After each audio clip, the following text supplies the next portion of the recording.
नमस्कार, DD news में आपका स्वागत है। मैं हूं चंद्रशेखर जोशी और आइए सबसे पहले आपको दिखाते हैं इस वक्त की हेडलाइंस। कैबिनेट का बड़ा फैसला, 2 साल में 3.5 करोड़ से अधिक रोजगार सृजन को बढ़ावा देने के लिए केंद्र ने रोजगार से जुड़ी प्रोत्साहन योजना को दी मंजूरी। पहली बार काम करने वालों के लिए प्रोत्साहन, 1 लाख करोड़ रुपए है योजना का खर्च। विनिर्माण क्षेत्र पर रहेगा विशेष जोर।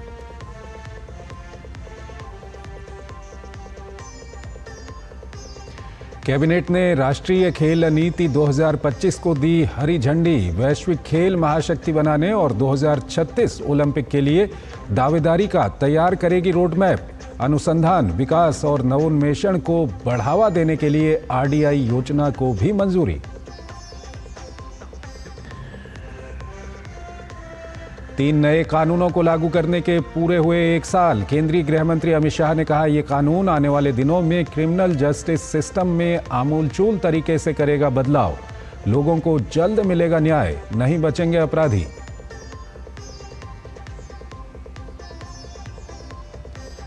क्वाड विदेश मंत्रियों की बैठक से पहले विदेश मंत्री डॉक्टर एस जयशंकर का दुनिया को आतंकवाद पर सख्त संदेश।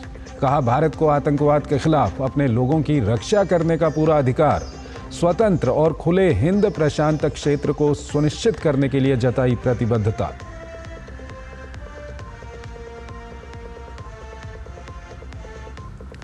डिजिटल इंडिया मिशन के पूरे हुए 10 साल। पीएम मोदी ने कहा, सशक्तिकरण के एक नए युग की शुरुआत। जीएसटी को लागू होने के भी 8 साल पूरे। पीएम ने बताया, आर्थिक परिदृश्य को नया आकार देने वाला ऐतिहासिक सुधार। जून में जीएसटी संग्रह बढ़कर हुआ 1,85,000 करोड़।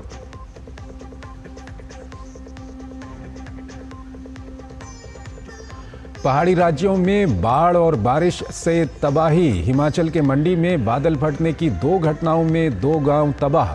24 घंटे में जिले में 4 लोगों की मौत, 16 लापता। उत्तराखंड में कई जिलों में बारिश के बाद नदियां उफान पर।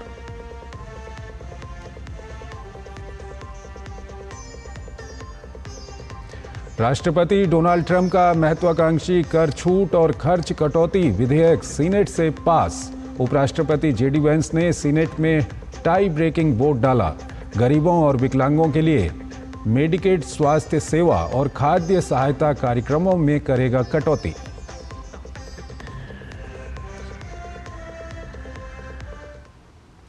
और आइए अब खबरों को विस्तार से देखते हैं। देश में रोजगार सृजन के लिए मोदी सरकार एक नई नीति लाई है।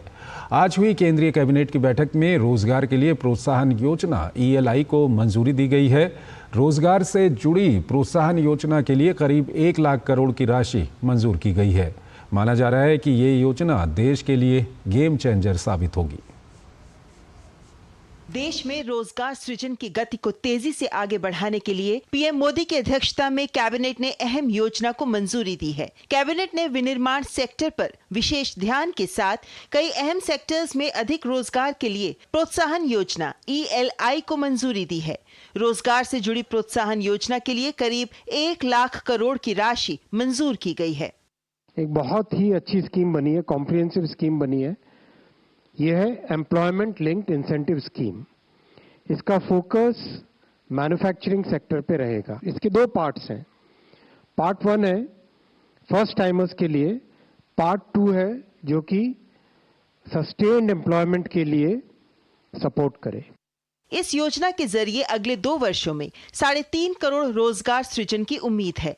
इस योजना के तहत जहां पहली बार काम करने वाले कर्मचारियों को 1 महीने का वेतन 15,000 रुपए तक मिलेगा, वहीं नियोक्ताओं को अतिरिक्त रोजगार पैदा करने के लिए 2 साल की अवधि के लिए प्रोत्साहन दिया जाएगा, जबकि विनिर्माण क्षेत्र के लिए 2 साल के लिए अतिरिक्त लाभ भी दिया जाएगा। ये 15,000 रुपए केवल ईपीएफओ में पंजीकृत कर्मचारियों और 1 लाख रुपए तक के वेतन वाले कर्मचारियों के लिए होगा। भुगतान किश्तों में होगा, जिसमें पहली किश्त 6 महीने में और दूसरी 1 साल की सेवा के बाद देय होगी।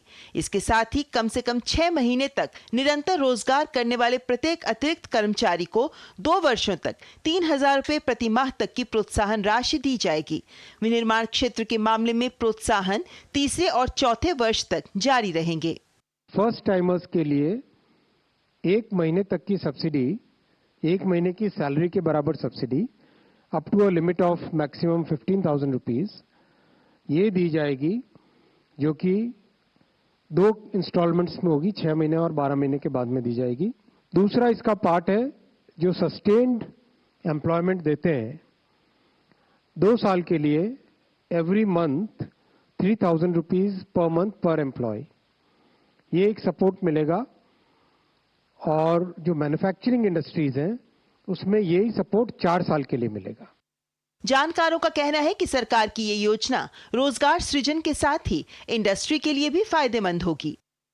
पहला तो ये है कि ये जो हमारे यहाँ पर बहुत बड़ा एम्प्लॉयमेंट इनफॉर्मल सेक्टर में है, ये हेल्प करेगा इसको फॉर्मलाइज करने, और इससे लोग आकर्षित होंगे फॉर्मल सेक्टर में आने, क्योंकि इंसेंटिव्स मिलेंगे।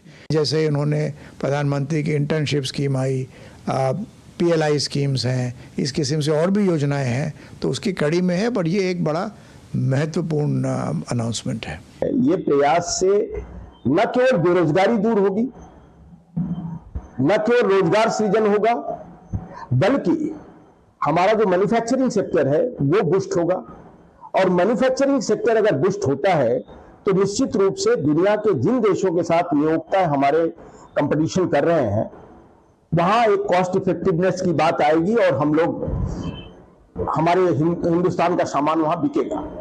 ELI योजना की घोषणा केंद्रीय बजट 2024-25 में प्रधानमंत्री की 5 योजनाओं के पैकेज के हिस्से के रूप में की गई थी, जिसका कुल बजट 2 लाख करोड़ रुपए रखा गया है।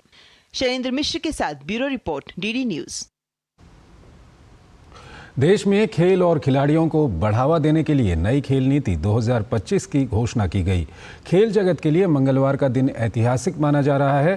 पीएम मोदी की अध्यक्षता में कैबिनेट ने नई राष्ट्रीय खेल नीति 2025 को मंजूरी दी। इस खेल नीति के तहत 2047 तक भारत को टॉप 5 स्पोर्टिंग देशों में शामिल करने का लक्ष्य रखा गया है। खेल जगत के लिए मंगलवार का दिन ऐतिहासिक रहा। पीएम मोदी की अध्यक्षता में कैबिनेट ने नई राष्ट्रीय खेल नीति 2025 को मंजूरी दी। नई नीति मौजूदा राष्ट्रीय खेल नीति 2001 का स्थान लेगी और देश को वैश्विक खेल महाशक्ति के रूप में स्थापित करने और वर्ष 2036 ओलंपिक खेलों सहित अंतर्राष्ट्रीय खेल आयोजनों में उत्कृष्ट प्रदर्शन के लिए एक मजबूत दावेदार के रूप में स्थापित करने के लिए एक दूरदर्शी रोड मैप तैयार करेगी। इस खेल नीति के तहत 2047 तक भारत को टॉप 5 स्पोर्टिंग देशों में शामिल करने का लक्ष्य रखा गया है। माननीय प्रधानमंत्री जी ने इन 11 वर्षों में स्पोर्ट्स पे एक अलग तरीके से ध्यान देके और विशेषकर ग्रामीण क्षेत्रों में जो टैलेंट है उसको आगे लाने का एक सिस्टमेटिक तरीके से आगे लाने का प्रयास किया है। उसी कड़ी में ये आज स्पोर्ट्स की पॉलिसी खेलो भारत नीति बनी है। खेलो भारत नीति के मेजर ऑब्जेक्टिव रहेगा कैसे भारत 2047 तक टॉप 5 स्पोर्टिंग नेशंस में गिनती हो भारत की। एक अन्य फैसले के तहत कैबिनेट ने देश में अनुसंधान और नवोन्मेषण को बढ़ावा देने की दिशा में अहम योजना को मंजूरी दी है। RDI योजना का उद्देश्य रिसर्च में निजी क्षेत्र के निवेश को बढ़ावा देने के लिए कम या शून्य ब्याज दरों पर लंबी अवधि के साथ दीर्घकालिक वित्त पोषण या पुनर्वित्त प्रदान करना है। RDI योजना आत्मनिर्भरता और वैश्विक प्रतिस्पर्धा को बढ़ावा देती है। इसके माध्यम से देश को अनुकूल नवोन्मेषण इकोसिस्टम की सुविधा प्राप्त होती है, जो 2047 तक विकसित भारत के लक्ष्य के अनुरूप है। हमारे युवकों के लिए, नवयुवकों के लिए रिसर्च एंड डेवलपमेंट में नई अपॉर्चुनिटीज बने, उनके आइडियाज को प्रोडक्ट स्टेज तक ले जाने की एक फैसिलिटी बने और बहुत सारी अपॉर्चुनिटीज, जो बहुत सारे थॉट्स जो यूथ के माइंड में होते हैं उसको चैनलाइज करने के लिए research development and innovation scheme 1 lakh crore rupees का ये प्रोग्राम है। प्रधानमंत्री जी का जय अनुसंधान का आपने सुना है, वो फोकस इस स्कीम में रिफ्लेक्ट होता है। एक अन्य फैसले में केंद्रीय मंत्रिमंडल ने तमिलनाडु में करीब 1,853 करोड़ रुपए की लागत से 4 लेन परमकुड़ी रामनाथपुरम खंड के निर्माण को मंजूरी दी। कुल 46.7 किलोमीटर की इस परियोजना को हाइब्रिड एन्यूटी मोड पर विकसित किया जाएगा। परियोजना के पूरा होने पर परमकुड़ी रामनाथपुरम खंड क्षेत्रीय आर्थिक विकास में अहम भूमिका निभाएगा। रामेश्वरम और धनुषकोडी में पर्यटन को बढ़ावा भी मिलेगा। शैलेंद्र मिश्र के साथ bureau report, DD news. Digital क्रांति ने ग्रामीण भारत की तस्वीर बदल दी है। एक दशक पहले शुरू हुई डिजिटल इंडिया की यात्रा आज एक नई ऊंचाई पर है। प्रधानमंत्री नरेंद्र मोदी ने आम आदमी के जीवन में ईज ऑफ लाइफ बढ़ाने का लक्ष्य रखा है, जिसमें डिजिटल इंडिया मददगार बना है।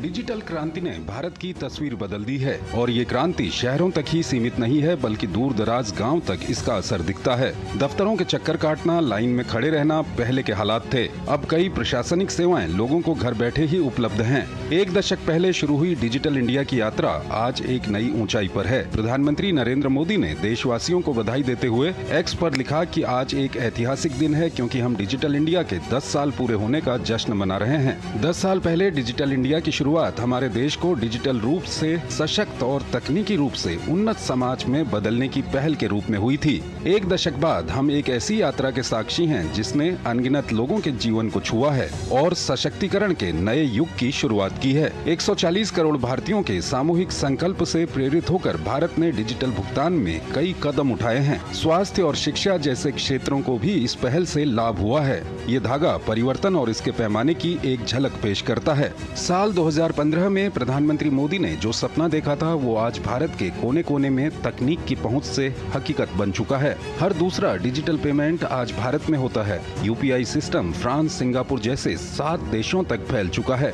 2013 के मुकाबले 2024 में डिजिटल लेन देन 100 गुना बढ़ चुका है। भारत में अब 97 करोड़ से ज्यादा इंटरनेट कनेक्शन हो गए हैं। गांव-गांव तक इंटरनेट और तकनीक का विस्तार, ये है असली डिजिटल क्रांति। 5,75,000 से अधिक जनसेवा केंद्र, 99.6% जिलों में 5G की पहुंच, 2,18,000 ग्राम पंचायतों में optical fibre, high speed internet अब शहरी केंद्रों तक ही नहीं, गलवान, सियाचिन और लद्दाख सहित अग्रिम सैन्य चौकियों तक पहुंच गया है। ये आंकड़े बताते हैं कि अब ग्रामीण भारत भी डिजिटल भारत है।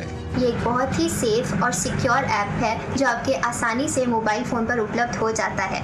इसे इस्तेमाल करना भी बहुत ही आसान है और आम से आम जन और स्टूडेंट्स भी इसका फ़ायदा उठा सकते हैं। हमारे पास जो डॉक्यूमेंट्स रखने की प्रॉब्लम होती थी कि सारे डॉक्यूमेंट्स एक साथ कैरी करना होता था या ट्रैवल के टाइम पे प्रॉब्लम होता था, वो सब इससे नहीं होता है। ये डिजिटली आपके फ़ोन में सेव्ड रहता है, आप कहीं से भी इसको एक्सेस कर सकते हैं। 54 करोड़ यूजर्स के साथ डिजी लॉकर ने 775 करोड़ से अधिक दस्तावेजों को फोन में सहेज दिया। ई नाम से 1 करोड़ 70 लाख किसान जुड़े हैं और 4 लाख करोड़ रुपए की कृषि बिक्री हो चुकी है। भविष्य की तकनीकों के लिए आज से तैयारी हो रही है। एआई और क्वांटम मिशन पर 16,000 करोड़ रुपए का निवेश। डिजिटल क्रांति यहीं खत्म नहीं होती। 7 करोड़ 35 लाख लोगों को डिजिटल साक्षरता की ट्रेनिंग मिली है, तो 13,40,000 करोड़ रुपए का व्यापार गवर्नमेंट ई मार्केट प्लेस पर है। भारत अब 1,80,000 से अधिक स्टार्टअप के साथ दुनिया के शीर्ष 3 स्टार्टअप इकोसिस्टम में शुमार है। यही नहीं, डीबीटी के माध्यम से 44 लाख करोड़ रुपए से अधिक सीधे नागरिकों को हस्तांतरित किए गए हैं। ये आंकड़े बताते हैं कि डिजिटल इंडिया सिर्फ टेक्नोलॉजी नहीं, आत्मनिर्भरता की राह भी है। कि जब 10 साल डिजिटल इंडिया के पूर्ण हुए हैं, 50% ग्लोबल फाइनेंशियल ट्रांजैक्शन भारत में हो रहा है और ये प्रधानमंत्री नरेंद्र मोदी जी के विकास के मॉडल की जीत है। डिजिटल इंडिया केवल एक मिशन नहीं, ये है एक विजन, जहां हर नागरिक सशक्त हो, हर गांव स्मार्ट हो और भारत बने विश्वगुरु डिजिटल राष्ट्र। Bureau report, DD news. आज़ादी के बाद देश में सबसे बड़े टैक्स रिफॉर्म जीएसटी को लागू हुए 8 साल हो गए हैं। वैसे तो साल 2000 में तत्कालीन प्रधानमंत्री अटल बिहारी वाजपेयी ने देश में जीएसटी को लागू करने का सपना देखा था, लेकिन इसे लागू करने में 17 सालों का वक्त लग गया और मोदी सरकार के पहले कार्यकाल के दौरान बनी आम सहमति के बाद 1 जुलाई 2017 की आधी रात से देश में जीएसटी व्यवस्था को लागू किया गया। इन 8 सालों में जीएसटी व्यवस्था ने देश में कारोबार को आसान बनाने की दिशा में अहम भूमिका निभाई। आजादी के बाद देश में सबसे बड़े टैक्स रिफॉर्म जीएसटी ने अपने शानदार 8 साल पूरे कर लिए हैं। देश में कारोबार को आसान बनाने की दिशा में 1 जुलाई 2017 में मोदी सरकार ने जीएसटी व्यवस्था की शुरुआत की। इसी के साथ देश में अप्रत्यक्ष कर व्यवस्था को सरल बनाने के लिए 17 से ज्यादा टैक्सेस को एक ही जीएसटी के तहत लाने का काम पूरा किया गया। इसी के साथ जीएसटी ने एक देश, एक टैक्स, एक बाजार के सपने को भी साकार किया। जीएसटी व्यवस्था केंद्र और राज्यों के बीच सहयोगात्मक संघवाद के साथ साथ स्वस्थ प्रतिस्पर्धा का सबसे बेहतरीन उदाहरण है। ये जीएसटी काउंसिल केंद्र और राज्य ने मिलकर के उन व्यवस्थाओं को विकसित किया है जिसमें गरीबों के लिए जो पहले उपलब्ध सेवाएं थी उन सारी सेवाओं को बरकरार रखा है। दल कोई भी हो, सरकार कहीं की भी हो, गरीबों के प्रति संवेदनशीलता इस जीएसटी के साथ जुड़े हुए सब लोगों ने समान रूप से उसकी चिंता की है।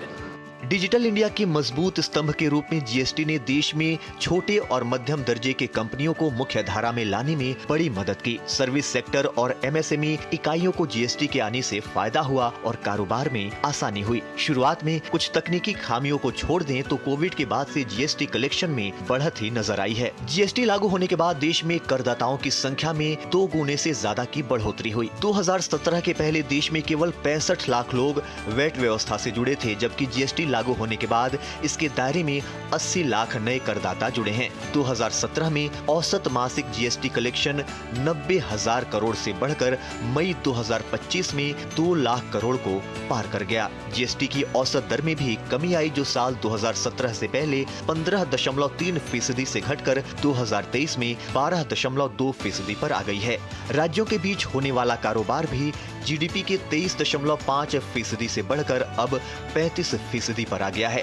पीएम मोदी ने कहा है कि जीएसटी को लागू हुए 8 साल हो गए हैं और ये एक ऐतिहासिक सुधार के रूप में सामने आया है। प्रधानमंत्री ने एक्स पर पोस्ट किया, जीएसटी को लागू हुए 8 साल हो गए हैं और ये एक ऐतिहासिक सुधार के रूप में सामने आया है, जिसने भारत के आर्थिक परिदृश्य को नया आकार दिया है।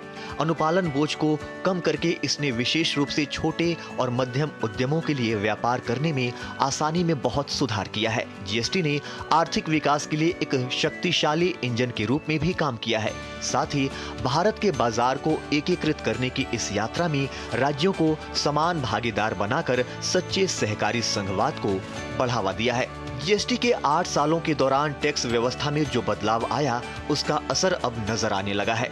वित्त मंत्रालय के ताजा आंकड़ों के मुताबिक वित्त वर्ष 2024 और 25 में जीएसटी से कुल 22.08 लाख करोड़ की वसूली हुई, जो अब तक का सबसे बड़ा आंकड़ा है।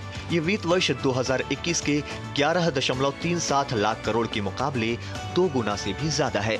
सरकार के अनुसार 2024 और 25 में जीएसटी कलेक्शन में सालाना 9.4% की बढ़ोतरी दर्ज की गई। इसके साथ ही औसत मासिक जीएसटी कलेक्शन भी बढ़कर 1.84 लाख करोड़ हो गया, जो 2023 और 24 में 1.68 लाख करोड़ और 2022 और 23 में 1.51 लाख करोड़ था। इसका स्पष्ट मतलब है कि टैक्स आधार भी मजबूत हुआ है और देश की आर्थिक गतिविधियां भी तेजी से बढ़ी हैं। Ajay Mishra, DD news, Delhi. गृह मंत्रालय ने पिछले साल 3 नए आपराधिक कानूनों, भारतीय नागरिक सुरक्षा संहिता, भारतीय न्याय संहिता और भारतीय साक्ष्य अधिनियम को लागू करने की घोषणा की, जो 1 जुलाई 2024 से प्रभावी हुए। इन कानूनों का उद्देश्य पीड़ित को त्वरित न्याय दिलाना है। 3 नए आपराधिक कानूनों के 1 साल पूरे होने पर देखिए हमारी ये खास रिपोर्ट। देश की आपराधिक न्याय प्रणाली को औपनिवेशिक दौर की छाया से बाहर निकालने के लिए लाए गए 3 नए कानूनों, भारतीय न्याय संहिता, भारतीय नागरिक सुरक्षा संहिता और भारतीय साक्ष्य अधिनियम को लागू हुए 1 साल पूरा हो गया है। इन तीनों कानूनों को 1 जुलाई 2024 को देश भर में लागू किया गया था। केंद्रीय गृह मंत्रालय के अनुसार त्वरित न्याय के लिए नए कानून में 60 दिनों के भीतर आरोप पत्र दायर करने की अनिवार्यता के चलते लगभग 60% मामलों में समय पर चार्जशीट दाखिल हो रही है। साथ ही भगोड़ों के खिलाफ गैर मौजूदगी में ट्रायल चलाने का प्रावधान भी असरदार साबित होगा। अपराध के खिलाफ पुलिस के सूचना तंत्र को मजबूत करने के लिए जून 2025 तक देश के 17,184 पुलिस थानों को भी crime and criminal tracking network and system से जोड़ा जा चुका है। भारतीय न्याय संहिता में 7 साल से अधिक की सजा वाले अपराधों के लिए फॉरेंसिक टीमों से जांच को अनिवार्य किया गया है। इसके लिए केंद्र ने हर जिले में एक फॉरेंसिक मोबाइल शुरू करने के लिए सहयोग देने की भी बात कही है। आपराधिक न्याय प्रणाली लागू होने के बाद सजा कराने का दर हमारे देश का बहुत नीचे है। अभी विश्व के कुछ देशों के कंपैरिजन में, तुलना में वो उनसे भी आगे पहुंचाया जाएगा और जो गुनाह करता है उसको निश्चित रूप से सजा मिले, इसके अंदर कठोरता के साथ प्रावधान किया है। 1 जुलाई 2024 से देश भर में लागू भारतीय न्याय संहिता से लाए गए बड़े बदलावों की बात करें तो आतंकवाद, संगठित अपराध और मॉब लिंचिंग से जुड़े अपराधों को जोड़ा गया और इनमें मौत की सजा तक का प्रावधान किया गया है। आतंकवाद को परिभाषित करते हुए देश की एकता, अखंडता और सुरक्षा को खतरे में डालना, आम जनता को डराना या सार्वजनिक व्यवस्था को बिगाड़ना आतंकवाद माना गया। इसके लिए मौत या उम्र कैद का प्रावधान किया गया है। अपहरण, जबरन वसूली, कॉन्ट्रैक्ट पर हत्या, जमीन पर कब्जा, वित्तीय घोटाले और अपराध सिंडिकेट की ओर से किए गए साइबर अपराध जैसे अपराधों को संगठित अपराध के दायरे में शामिल किया गया। राजद्रोह शब्द को हटाया गया। इसकी जगह फूट, सशस्त्र विद्रोह या विध्वंसक गतिविधियों को भड़काने या इसकी कोशिश करने, भारत की संप्रभुता या एकता और अखंडता को खतरे में डालना देश के खिलाफ अपराध घोषित किया गया। छोटे अपराधों के लिए 24 घंटे की सजा या 1,000 रुपए जुर्माना या सामुदायिक सेवा करने की सजा का प्रावधान किया गया। इसी तरह सीआरपीसी में भी कई बदलाव हुए। पीड़ित को किसी भी पुलिस स्टेशन में एफआईआर दर्ज कराने का अधिकार मिला। एफआईआर दर्ज करने से लेकर केस डायरी के रखरखाव से लेकर आरोप पत्र दाखिल करने और फैसला होने तक की पूरी प्रक्रिया का डिजिटलीकरण किया गया। Bureau report, DD news. प्रधानमंत्री नरेंद्र मोदी ग्लोबल साउथ के साथ भारत के संबंधों को और मजबूत करने के उद्देश्य से 5 देशों के महत्वपूर्ण कूटनीतिक दौरे पर रवाना होने वाले हैं। इस दौरे की पहली कड़ी होगी घाना, जहां वो 2 से 3 जुलाई तक रहेंगे। ये किसी भारतीय प्रधानमंत्री की 30 वर्षों में पहली द्विपक्षीय यात्रा होगी, जो ऐतिहासिक मानी जा रही है।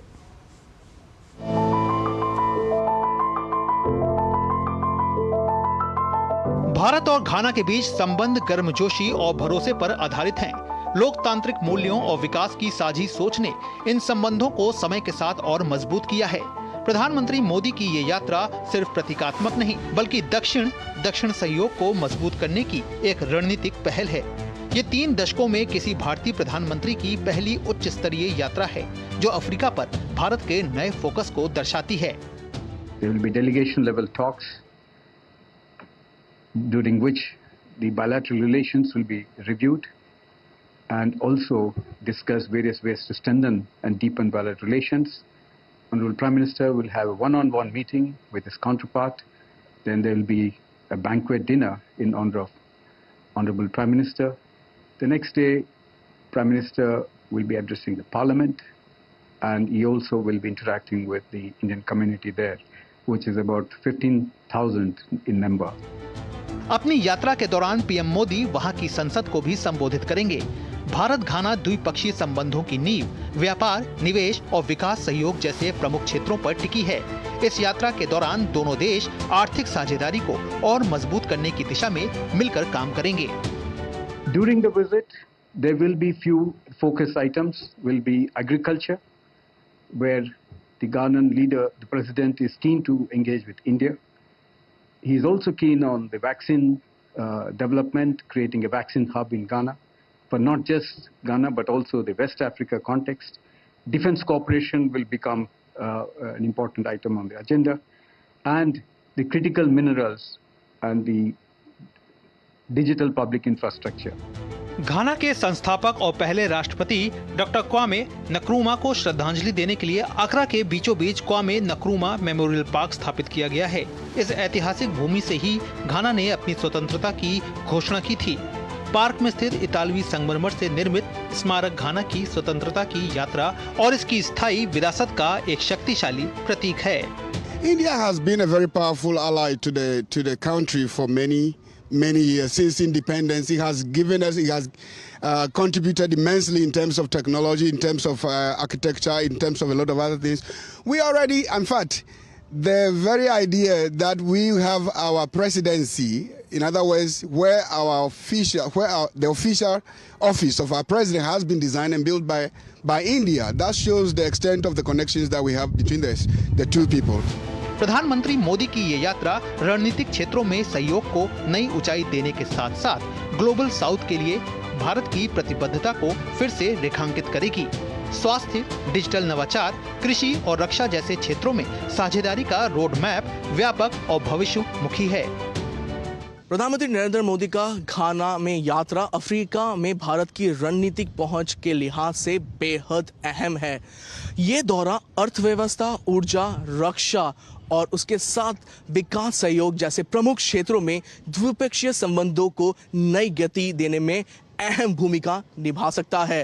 कैमरा पर्सन राकेश के साथ मैं तापस भट्टाचार्य, दूरदर्शन समाचार, आक्रा, घाना।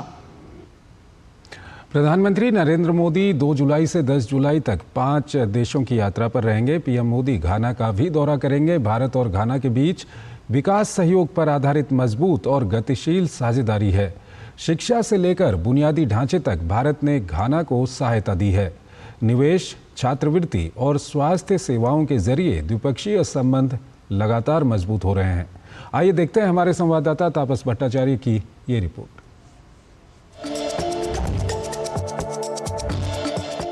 भारत और घाना की साझेदारी दिन ब दिन मजबूत हो रही है। यह रिश्ता विकास सहयोग और साझा तरक्की की मजबूत बुनियाद पर खड़ा है।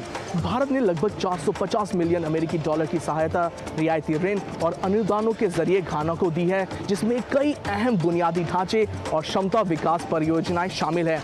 2016 में भारत ने कोफी अन्नान ICT सेंटर को आधुनिक करने के लिए $10 लाख की सहायता दी और 2017 में जुबली हाउस प्रेसिडेंशियल कॉम्प्लेक्स को पूर्ण विकास के लिए $10 लाख का अनुदान दिया।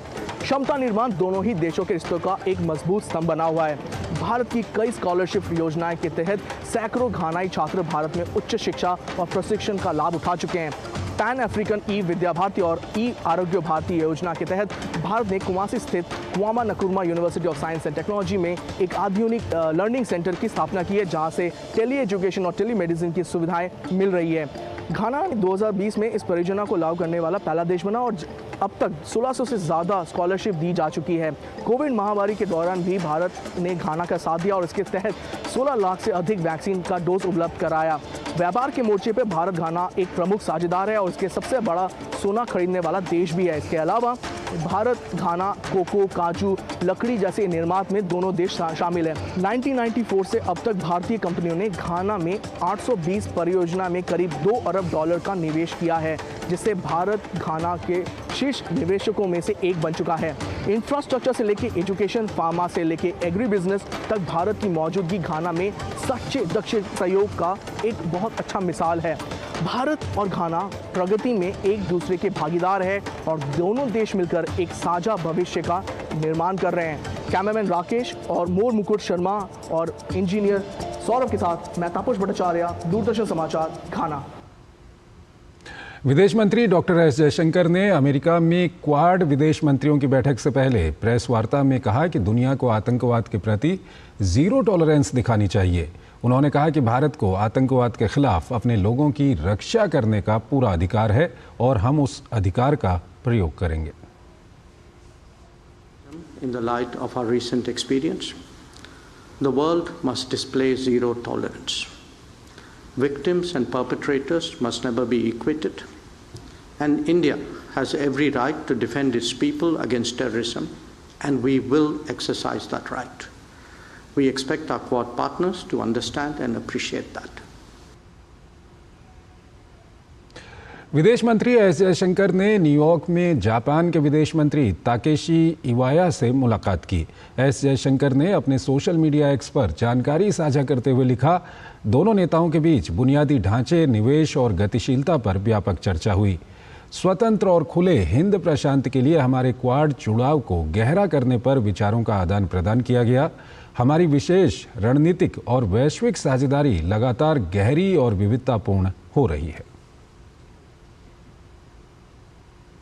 भारत और अमेरिका के बीच रक्षा सहयोग पर अहम बातचीत हुई। मंगलवार को रक्षा मंत्री राजनाथ सिंह ने अमेरिकी रक्षा मंत्री पीट हेग्सेथ से फोन पर बात की। उन्होंने आतंकवाद के खिलाफ लड़ाई में भारत को दिए गए अमेरिकी समर्थन की सराहना की। रक्षा मंत्री राजनाथ सिंह ने सोशल मीडिया प्लेटफॉर्म एक्स पर लिखा, आज अमेरिका के रक्षा सचिव से बातचीत करके खुशी हुई। भारत अमेरिका रक्षा साझेदारी को और मजबूत करने और क्षमता निर्माण में सहयोग को ताकतवर बनाने के लिए चल रही और नई पहलों की समीक्षा करने के लिए शानदार चर्चा हुई। आतंकवाद के खिलाफ लड़ाई में भारत को दिए गए अमेरिकी समर्थन की मैं सराहना करता हूं।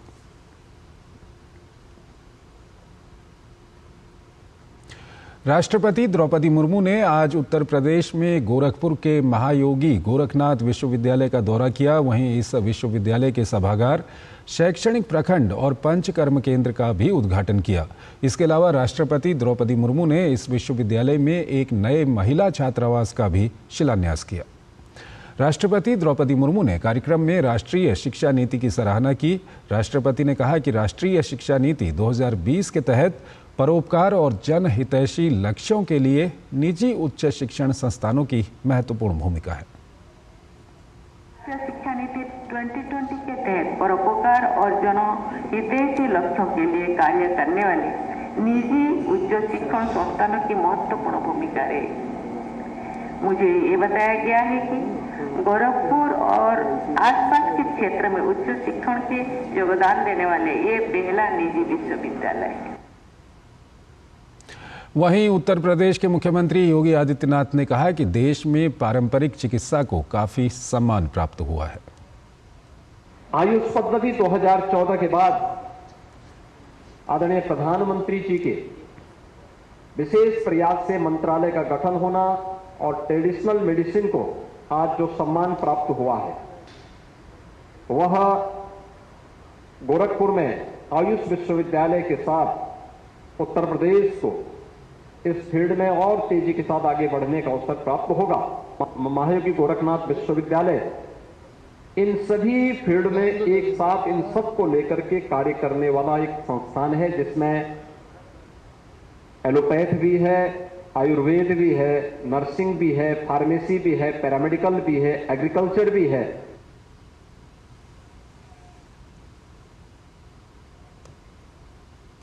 स्पेन के सेविला में आयोजित विकास के लिए वित्त पोषण पर संयुक्त राष्ट्र के चौथे अंतर्राष्ट्रीय सम्मेलन को संबोधित करते हुए केंद्रीय वित्त एवं कॉरपोरेट मामलों की मंत्री निर्मला सीतारमण ने कहा कि भारत ने एक बार फिर ये स्पष्ट किया है कि उसकी विकास रणनीति का मूल केंद्र उसके नागरिक हैं।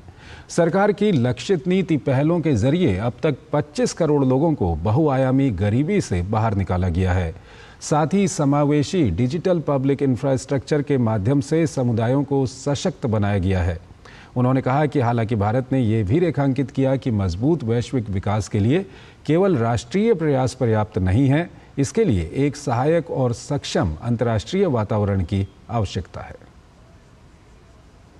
India has consistently placed people at the center of its development strategy.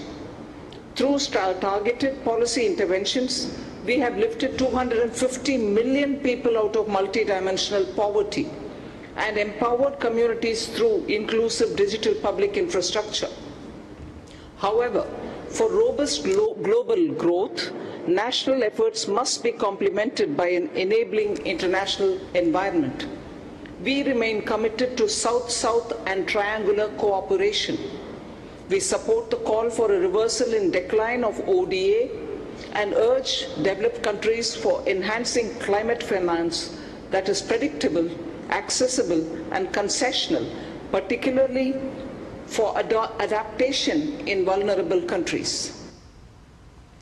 वित्त मंत्री ने कहा कि भारत ने अंतर्राष्ट्रीय वित्तीय ढांचे में समावेशिता और समानता बढ़ाने के लिए व्यापक सुधारों की जरूरत पर जोर दिया है।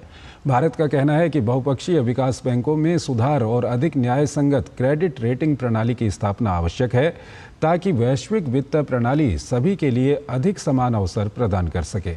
उन्होंने कहा कि एमडीबी की ऋण व्यवस्था को दीर्घकालिक विकास लक्ष्यों के अनुरूप बनाया जाना चाहिए और इसके लिए मजबूत निगरानी तंत्र होना चाहिए, जिससे ये सुनिश्चित किया जा सके कि फंड का उपयोग सही उद्देश्य के लिए हो। India supports reforms to the international financial architecture to enhance inclusivity and equity, including MDB reforms and fairer credit rating systems. MDB lending must be aligned with long-term development goals and backed by robust monitoring frameworks to ensure that funds are used as intended. We support international cooperation to modernize tax systems and curb illicit financial flows. India's comprehensive tax reforms and digital transformation in tax administration have increased revenue and reduced compliance costs. Bhajpa ने कई राज्यों के लिए अपने नए प्रदेश अध्यक्ष के नामों का ऐलान कर दिया है। तेलंगाना में भाजपा ने नाराप राजू रामचंद्र राव को प्रदेश अध्यक्ष नियुक्त किया है। वहीं डॉक्टर राजीव बिंदल को हिमाचल प्रदेश भाजपा का नया प्रदेश अध्यक्ष घोषित किया गया। साथ ही महेंद्र भट्ट को एक बार फिर से उत्तराखंड भाजपा संगठन का प्रदेश अध्यक्ष बनाया गया है। इसके अलावा पूर्व मंत्री रविंद्र चौहान को महाराष्ट्र भाजपा का अध्यक्ष चुना गया। अनिल तिवारी को अंडमान और निकोबार द्वीप समूह के लिए भाजपा का प्रदेश अध्यक्ष नियुक्त किया गया। मिजोरम में विधायक के बेचुआ भाजपा के नए प्रदेश अध्यक्ष चुने गए। वहीं पुदुचेरी में वीपी रामलिंगम को भाजपा का नया अध्यक्ष नियुक्त किया गया। आंध्र प्रदेश से भाजपा के वरिष्ठ नेता PVN माधव को प्रदेश अध्यक्ष की जिम्मेदारी दी गई।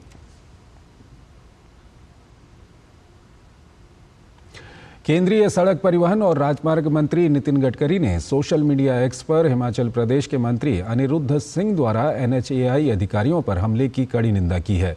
उन्होंने लिखा है कि हिमाचल प्रदेश के पंचायती राज मंत्री और उनके सहयोगियों द्वारा NHAI PIU शिमला के प्रबंधक अचल जिंदल पर किया गया जघन्य हमला अत्यंत निंदनीय है और कानून और प्रशासन का अपमान है। अपने आधिकारिक कर्तव्यों का पालन कर रहे एक लोक सेवक पर इस तरह का क्रूर हमला न केवल व्यक्तिगत सुरक्षा को खतरे में डालता है, बल्कि संस्थागत अखंडता को भी नष्ट करता है। मैंने मामले का गंभीरता से संज्ञान लिया है और मुख्यमंत्री सुखविंदर सिंह सुक्खू से बात की है और सभी अपराधियों के खिलाफ तत्काल और अनुकरणीय कार्रवाई करने का आग्रह किया है। इस मामले में तुरंत जवाबदेही सुनिश्चित होनी चाहिए और बिना देरी के न्याय मिलना चाहिए।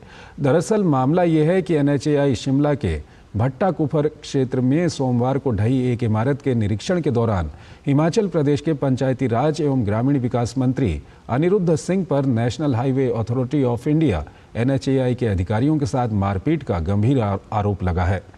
इस मामले में शिकायतकर्ता अचल जिंदल की रिपोर्ट पर मंत्री के खिलाफ FIR दर्ज कर ली गई है।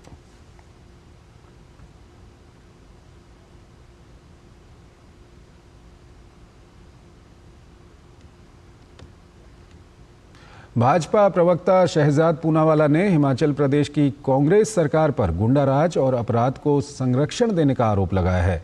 उन्होंने कहा है कि NHAI शिमला के भट्टा कुफर क्षेत्र में सोमवार को ढही एक इमारत के निरीक्षण के दौरान हिमाचल प्रदेश के पंचायती राज एवं ग्रामीण विकास मंत्री अनिरुद्ध सिंह ने जिस तरह national highway authority of India के अधिकारियों के साथ मारपीट की, इससे ये साफ होता है कि कांग्रेस के राज में किस तरह का व्यवहार किया जाता है।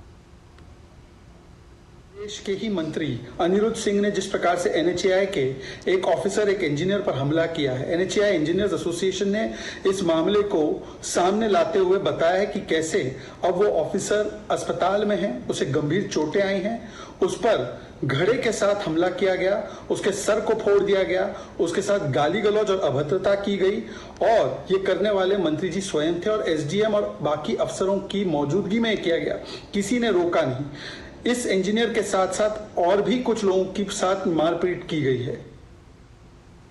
मंगलवार को राजधानी नई दिल्ली के सीरी फोर्ट में प्रदेश की मुख्यमंत्री रेखा गुप्ता का व्यापारी संगठनों ने धन्यवाद और अभिनंदन किया। दिल्ली सरकार ने हाल में ही प्रदेश के व्यापारियों के हितों की रक्षा के लिए दिल्ली व्यापारी कल्याण बोर्ड के गठन की स्वीकृति दी है। कार्यक्रम में दिल्ली सरकार के तमाम मंत्री और प्रदेश भाजपा अध्यक्ष वीरेंद्र सचदेवा उपस्थित रहे। कार्यक्रम में 80 से अधिक व्यापारी संगठनों के नेता और पदाधिकारी भी मौजूद रहे। कार्यक्रम को संबोधित करते हुए रेखा गुप्ता ने कहा कि उनकी सरकार का हर फैसला दिल्ली वासियों के हितों और सुविधा को ध्यान में रखकर किया जा रहा है।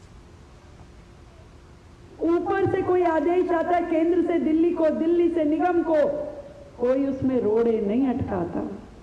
निस्वार्थ भाव से दिल्ली की जनता के हित में क्या है, केवल और केवल उसी विजन के साथ दिल्ली में आज काम हो रहा है। इस बात की मुझे खुशी है, ये सोच के मैं अपने आप को सौभाग्यशाली मानती हूँ। बिहार सरकार ने सीतामढ़ी स्थित ऐतिहासिक पुनौरा धाम में माता जानकी मंदिर का भव्य निर्माण कराने के लिए 882 करोड़ 87 लाख रुपए जारी किए हैं। मंदिर का निर्माण कार्य 3 चरणों में कराने का निर्णय लिया गया है। इसमें 137.34 करोड़ रुपए की लागत से पुनौरा धाम स्थित पुराने मंदिर का उन्नयन कार्य, 728 करोड़ रुपए खर्च करके पर्यटन संबंधित आधारभूत संरचना का विकास और 10 वर्ष तक इसके रखरखाव पर 16 करोड़ 62 लाख रुपए के खर्च का प्रावधान किया गया है। मुख्यमंत्री नीतीश कुमार की अध्यक्षता में मंत्रिपरिषद की बैठक में इस मुद्दे पर मुहर लगी। देवी सीता की जन्मस्थली पुनौरा धाम का विशेष धार्मिक और पर्यटकीय महत्व है। इसके मद्देनजर अयोध्या में श्री राम मंदिर की तर्ज पर पुनौरा धाम में माता जानकी मंदिर का निर्माण कराया जा रहा है। नई डिजाइन योजनाओं में 151 फुट ऊंची संरचना, चौड़े पैदल मार्ग और पर्याप्त हरियाली शामिल है।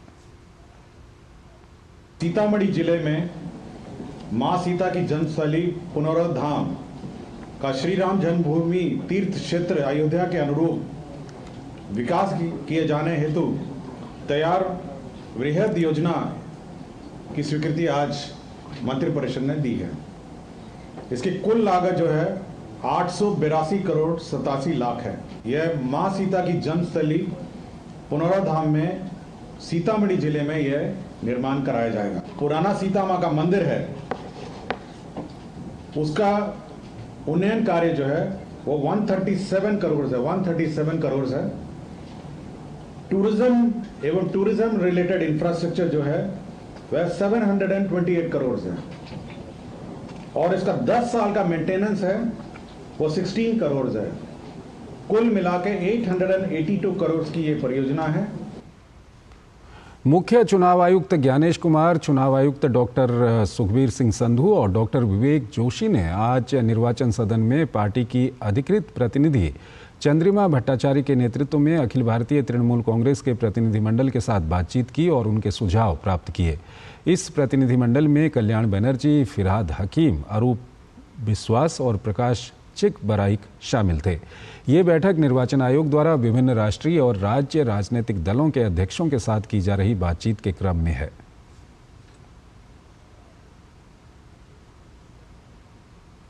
मॉनसूनी बारिश ने देश के कई हिस्सों में हाहाकार मचा रखा है। भारी बारिश से कई जगहों पर जल भराव देखने को मिल रहा है तो कई जगहों पर बाढ़ के हालात भी पैदा हो गए हैं। विशेष तौर पर पहाड़ी राज्यों में स्थिति ज्यादा खराब है। हिमाचल प्रदेश और उत्तराखंड में बादल का प्रहार, दोनों राज्यों में सैलाब से हाहाकार, भूस्खलन और मूसलाधार बारिश से लोग बेहाल। राहत और बचाव कार्य में जुटी एजेंसियां। मानसून की बारिश ने देश के कई इलाकों में कहर बरपाया है। भारी बारिश से कई जगहों पर जल भराव देखने को मिल रहा है तो कई जगहों पर बाढ़ के हालात भी पैदा हो गए हैं। भूस्खलन और बादल फटने से कई जगहों पर हादसे भी हुए हैं। हिमाचल प्रदेश में मानसून की बारिश अब दुस्वप्न में तब्दील हो रही है। पिछले 48 घंटों में मंडी में मूसलाधार बारिश ने कहर बरपाया है। मंडी जिले के 2 गांव बुरी तरह बह गए हैं, जबकि करसोग इलाके में बादल फटने की 2 घटनाएं हुई हैं। इस बीच प्रशासन ने मंडी में हुए नुकसान पर एक रिपोर्ट जारी की है। रिपोर्ट के मुताबिक पिछले 24 घंटों में जिले में 4 लोगों की मौत हो गई है और 16 लोग अभी भी लापता हैं। अब तक 99 लोगों को बचाया जा चुका है।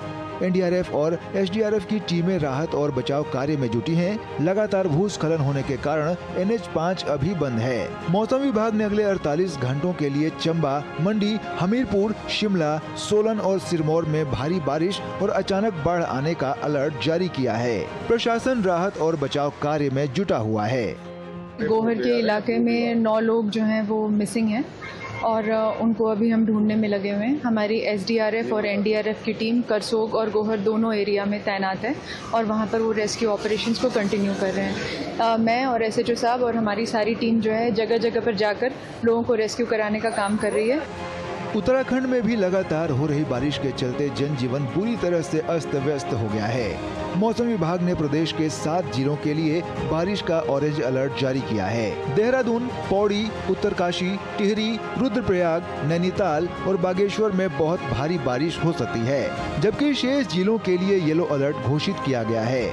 मौसम विज्ञान केंद्र देहरादून के अनुसार 6 जुलाई तक राज्य में जलभराव, बाढ़ और भूस्खलन की आशंका है। बीते 24 घंटे में राज्य में औसत से 4 गुना अधिक 35 मिलीमीटर वर्षा दर्ज की गई है। इधर यमुनोत्री राजमार्ग सिलाई बैंड और ओजरी के पास अवरुद्ध हैं। राजमार्ग को बहाल करने के प्रयास तेजी से चल रहे हैं। हालांकि श्री गंगोत्री धाम की तीर्थ यात्रा सुचारू रूप से चल रही है। रुद्रप्रयाग में भारी बारिश के कारण अलकनंदा नदी उफान पर है, जिस कारण रुद्रप्रयाग के मंदिर और भगवान शिव की मूर्ति जलमग्न हो गए हैं। मानसून की बारिश देश के अधिकतर हिस्सों को भिगो रही है। हरियाणा के चरखी दादरी में तेज बारिश के बाद सड़कों पर जल भराव देखने को मिला। उत्तर प्रदेश के वाराणसी के कुछ हिस्सों में बारिश हुई। वहीं अयोध्या में भी भारी बारिश के कारण सरयू नदी का जल स्तर बढ़ गया है। बिहार के पटना शहर के कई हिस्सों में बारिश के बाद जल भराव की स्थिति बनी हुई है। Bureau report, DD news.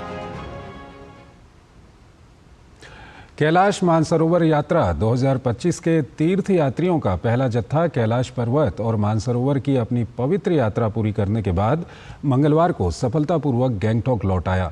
जत्था मंगलवार को दोपहर नाथुला पहुंचा, जहां से यात्रियों को शेरेथांग ले जाया गया। दोपहर के भोजन के बाद यात्री अपने ठहरने के लिए गैंगटॉक के होटल माउंट सिनिओलचू चले गए। शाम को लौटने वाले यात्रियों को सम्मानित करने के लिए सिक्किम पर्यटन विकास निगम द्वारा होटल में एक औपचारिक प्रमाण पत्र वितरण समारोह आयोजित किया गया। कार्यक्रम में मुख्य अतिथि के रूप में सिक्किम सरकार के पर्यटन और नागरिक उड्डयन विभाग के अतिरिक्त मुख्य सचिव CS राव ने भाग लिया। पहले जत्थे के यात्री बुधवार को सुबह अपने अपने राज्यों को लौटेंगे। और वहीं उत्तराखंड से कैलाश मानसरोवर जाने वाले यात्रियों का पहला दल 5 जुलाई को पिथौरागढ़ पहुंचेगा और धारचूला के बाद इसकी दुर्गम चरण की शुरुआत होगी। यात्री 4 दिन पिथौरागढ़ जिले में ही प्रवास करेंगे। हालांकि इन दिनों जिले में भारी बारिश का दौर जारी है और कई सड़कें बंद हो रही हैं। इसके बावजूद भी पिथौरागढ़ जिला प्रशासन यात्रा को लेकर पूरी तरह तैयार है। पिथौरागढ़ के जिलाधिकारी विनोद गोस्वामी ने बताया कि बारिश को देखते हुए जिले में संवेदनशील सड़कों पर अतिरिक्त मशीनों को तैनात किया गया है। BRO के साथ ही कैलाश मानसरोवर यात्रा को लेकर संबंधित विभागों को जरूरी दिशा निर्देश भी दिए गए हैं। तो जो पहला दल हमारे यहाँ जनपद में आएगा वो 5 से लेकर के 9 तारीख तक का वो जनपद में रहेगा। उसमें 2 दिन उनको गुंजी में मिल रहे हैं, 2 दिन उन्हें नावीडांग में एक्लिमेटाइजेशन के लिए मिल रहा है। तो मुझे उम्मीद है कि हम जो यात्रा है उसको सड़क मार्ग से ही सकुशल जो गंतव्य तक सभी दलों को, 5 दलों को पहुंचा पाएंगे। इसके लिए हमारी तैयारी पूरी है।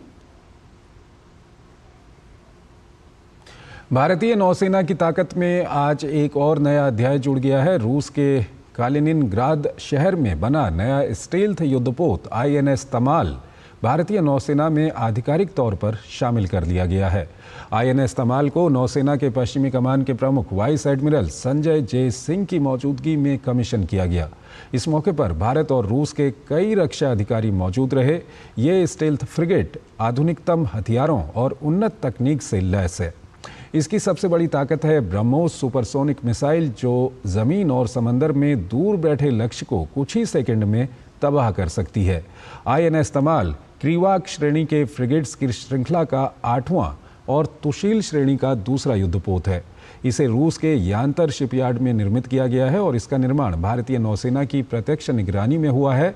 इस जहाज में 26% तक स्वदेशी उपकरण लगे हैं, जिनमें ब्रह्मोस सुपरसोनिक क्रूज मिसाइल भी शामिल है। ये बहुउद्देशीय युद्धपोत न केवल दुश्मन की नज़रों से बच निकलने में सक्षम है, बल्कि ये सतह, वायु और पनडुब्बी हमलों से मुकाबले के लिए अत्याधुनिक तकनीकों से लैस है। ये युद्धपोत भारत सरकार के आत्मनिर्भर भारत और मेक इन इंडिया पहल के अनुरूप है। भारत अब गोवा शिपयार्ड लिमिटेड में इस तकनीक के साथ 2 और युद्धपोतों का निर्माण कर रहा है।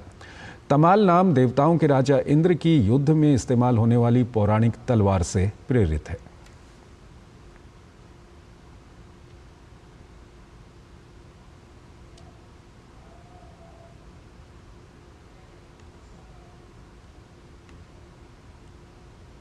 मुंबई में मझगांव डॉकयार्ड लिमिटेड (MDL) ने प्रोजेक्ट 17A के तहत स्टील्थ फ्रिगेट उदयगिरी भारतीय नौसेना को सौंपा। ये शिवालिक क्लास P-17 का उन्नत संस्करण है और 7 P-17A जहाज़ों में से दूसरा है। इसमें अत्याधुनिक स्टील्थ फीचर्स, हथियार और सेंसर लगे हैं। ये मल्टीमिशन फ्रिगेट पारंपरिक और गैर पारंपरिक खतरों से निपटने में सक्षम है और ब्लू वाटर नौसैनिक अभियानों के लिए उपयुक्त है। जहाज़ को एकीकृत निर्माण तकनीक से केवल 37 महीनों में तैयार किया गया। P-17A जहाज़ का पतवार P-17 की तुलना में 4.54% अधिक भूसम्मितीय है। इन जहाज़ों में P-17 वर्ग की तुलना में उन्नत चिकना और गुप्त विशेषताओं के साथ एक उन्नत हथियार और सेंसर सूट लगाया गया है। इसमें उन्नत हथियार प्रणाली जैसे सुपरसोनिक मिसाइलें, सतह से हवा में मार करने वाली मिसाइलें, 76 mm गन और क्लोज इन वेपन सिस्टम लगे हैं। इसके प्रणोदन प्रणाली में डीजल और गैस टरबाइन शामिल हैं। उदयगिरी सुपरसोनिक मिसाइल मध्यम दूरी की सतह से हवा में मार करने वाली मिसाइल प्रणाली, 76 mm गन और 30 mm और 12.7 mm rapid fire close in हथियार से लैस है। इस परियोजना से भारत सरकार के आत्मनिर्भर भारत के संकल्प को भी मजबूती मिलती है। जहाज निर्माण आवश्यकताओं ने लगभग 4000 कर्मियों के लिए प्रत्यक्ष रोजगार सृजन और अप्रत्यक्ष रूप से करीब 10,000 लोगों को रोजगार मिला है। P-17A क्लास के शेष 5 जहाज MDL मुंबई और GRSE कोलकाता में निर्माण के विभिन्न चरणों में हैं और 2026 के अंत तक क्रमिक रूप से वितरित किए जाएंगे।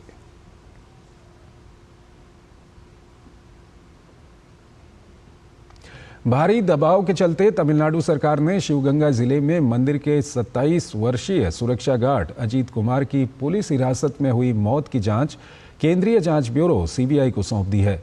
इससे पहले मद्रास हाई कोर्ट ने मामले का स्वतः संज्ञान लेने के बाद कार्रवाई करते हुए 6 पुलिसकर्मियों को सस्पेंड कर दिया था। मामले की न्यायिक जांच के आदेश भी दिए गए हैं। इस मामले में विपक्षी पार्टियों ने तमिलनाडु के मुख्यमंत्री M.K. स्टालिन के इस्तीफे की मांग की है। बताया जा रहा है कि सोना चोरी के मामले में अजीत कुमार को पुलिस ने हिरासत में ले लिया और पूछताछ के दौरान बर्बरता से पिटाई के कारण उसकी मौत हो गई।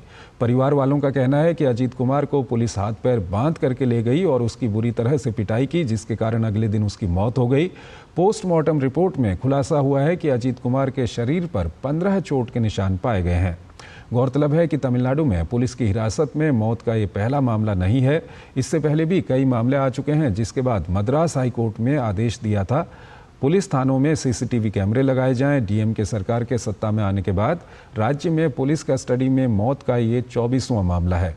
इस मामले में जहां AIADMK, BJP और PMK जैसे विपक्षी दल विरोध कर रहे हैं, वहीं राज्य की सत्ताधारी पार्टी DMK के सहयोगी VCK और CPI ने भी पुलिस और उसकी कार्यप्रणाली को कटघरे में खड़ा किया है।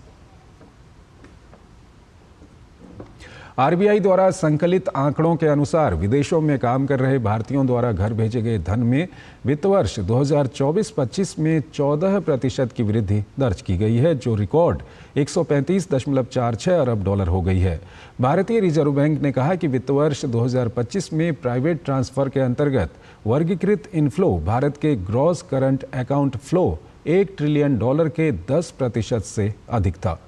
पर्सनल ट्रांसफर रिसीप्ट, जो मुख्य रूप से विदेशों में कार्यरत भारतीयों द्वारा प्रेषित धन का प्रतिनिधित्व करती है, 2024-25 की जनवरी-मार्च तिमाही में बढ़कर $33.9 बिलियन हो गई, जो पिछले वर्ष की इसी तिमाही में $31.3 बिलियन थी। विदेश में काम करने वाले भारतीयों ने 2024 में रिकॉर्ड $129.4 बिलियन अपने घर भेजे, जिसमें अक्टूबर-दिसंबर तिमाही में $36 बिलियन का अब तक का सबसे अधिक इनफ्लो शामिल है।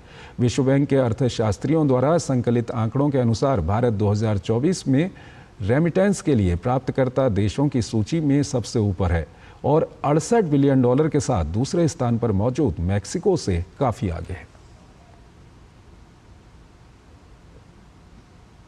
भगवान जगन्नाथ की भव्य रथ यात्रा सिर्फ ओडिशा के पुरी तक ही सीमित नहीं है, बल्कि इसकी गूंज देश के साथ साथ विदेशों में भी देखी जा रही है। दुबई से लेकर बहरीन तक भगवान जगन्नाथ की भव्य रथ यात्रा के रंग दिखे और विदेशों में आस्था और समर्पण का नजारा दिखा। भगवान जगन्नाथ की भव्य रथ यात्रा की गूंज देश के साथ साथ विदेशों में भी देखी जा रही है। दुबई में ओडिशा समाज ने भगवान जगन्नाथ की भव्य रथ यात्रा आयोजित की। इस 15वीं रथ यात्रा में सभी 7 अमीरातों से 1000 से अधिक भक्तों ने भाग लिया। आयोजन में भगवान जगन्नाथ, बलभद्र और सुभद्रा की पारंपरिक पूजा और रथ यात्रा हुई। पहाड़ी बीजे, रथ खींचना और महाप्रसाद वितरण आयोजन का आकर्षण रहा। 100 से अधिक ओडिया परिवारों ने 56 भोग तैयार किया। बच्चों ने देवदासी नृत्य प्रस्तुत किया और 108 महामंत्रों का जाप हुआ। ओडिशा समाज यूएई के अध्यक्ष अमिया मिश्रा ने कहा कि यह आयोजन हमारी पहचान, संस्कृति और एकता का उत्सव है। बहरीन में भारत के राजदूत विनोद के जैकब जगन्नाथ रथ यात्रा में मुख्य अतिथि के रूप में शामिल हुए। रथ यात्रा कार्यक्रम का आयोजन बहरीन ओडिया समाज ने इस्कॉन बहरीन के सहयोग से किया। इस जीवंत उत्सव में भारतीय सांस्कृतिक परंपराओं को दर्शाया गया, जिसमें बहरीन में भारतीय प्रवासी और स्थानीय समुदाय भगवान जगन्नाथ के सम्मान में आयोजित प्रतिष्ठित रथ यात्रा में भाग लेने के लिए एक साथ आया। इस मौके पर भक्तों ने पारंपरिक संगीत, नृत्य और अनुष्ठानों के साथ भारतीय संस्कृति की झलक पेश की। Bureau report, DD news. और आज की कुछ और महत्वपूर्ण खबरें आपको दिखाते हैं फटाफट अंदाज में।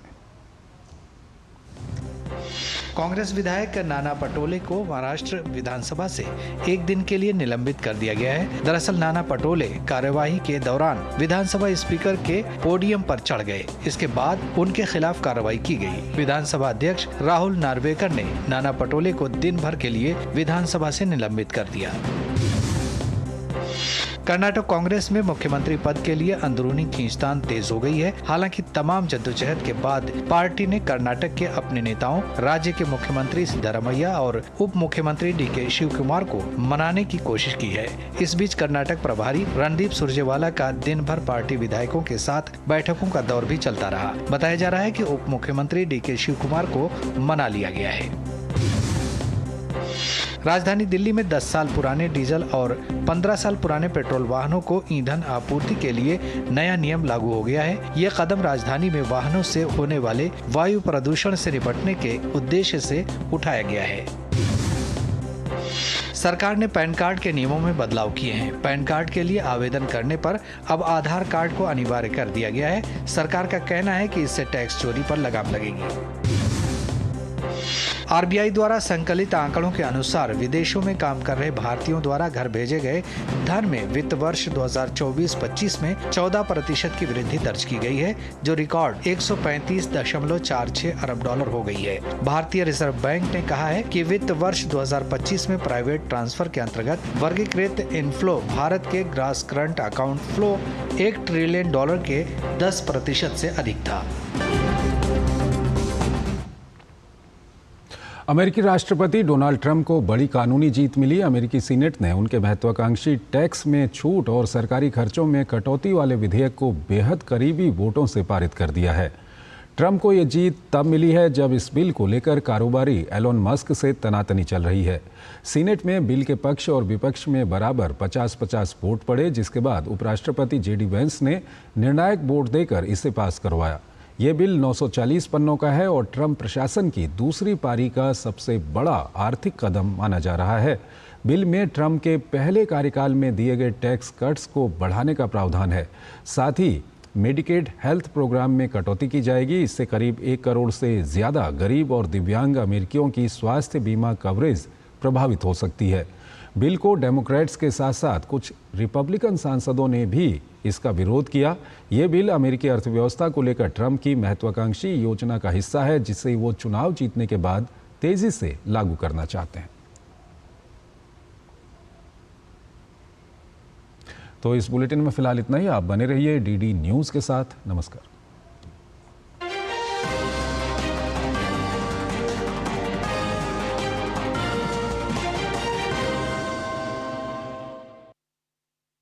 में कैसे करें निवेश।